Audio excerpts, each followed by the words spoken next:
नाजरीन, सबसे पहले हमारे चैनल को सब्सक्राइब कीजिए और साथ में मौजूद बेल आइकॉन को दबाकर नई अपडेट्स को ऑन कर लीजिए। सामाईन गिरामी, हमारी हर वीडियो आपके मसाइल को कुरान और हदीस, सुन्नत नबवी सल्लल्लाहु अलैहि वसल्लम और मसनून दुआओं से हल करने के लिए बनाई जाती है।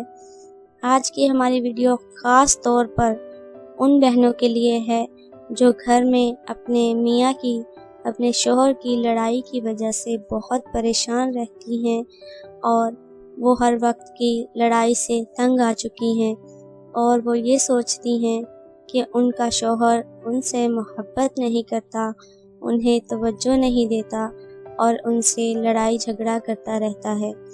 तो ये उन परेशान हाल बहनों के लिए है।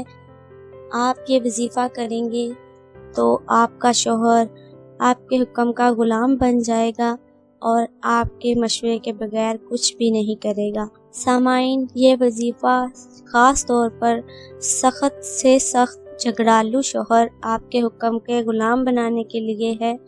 आज की हमारी वीडियो ख़ास तौर पर उन बहनों के लिए है जिनका कहना है कि उनके शोहर उनसे लड़ते झगड़ते रहते हैं और उनको तवज्जो नहीं देते और उनकी बात नहीं मानते।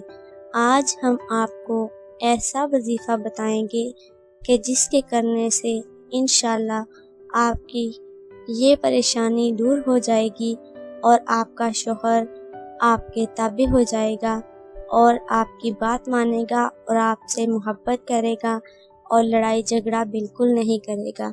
सामाईन, ये एक मुख्तसर सा वजीफ़ा है लेकिन ये बहुत ही ख़ास वजीफ़ा है।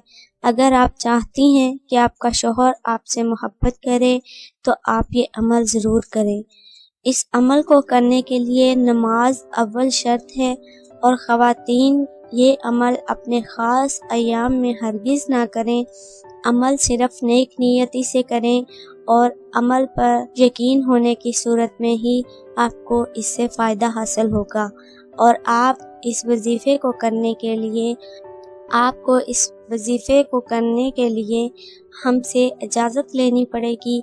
आप कमेंट बॉक्स में हमें अपना नाम भेजें, हम आपको इजाज़त देंगे और कमेंट करके ये भी बताएं कि आपको हमारी वीडियो कैसी लगी।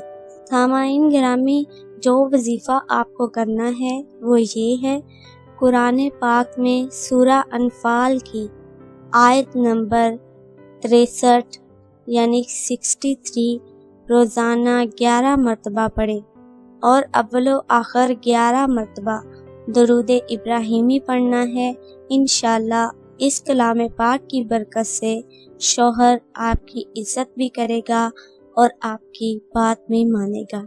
सामाईन, उम्मीद करती हूँ वीडियो से आपको फ़ायदा हासिल होगा और वीडियो पसंद आने की सूरत में इसे लाइक करें, दूसरों से शेयर भी करें और अपनी अगली वीडियो के साथ फिर हाज़िर होंगे। तब तक अपने साथ दूसरों का ढेरों सारा ख्याल रखिएगा। हमें अपनी दुआ में याद रखिएगा। अल्लाह हाफिज़।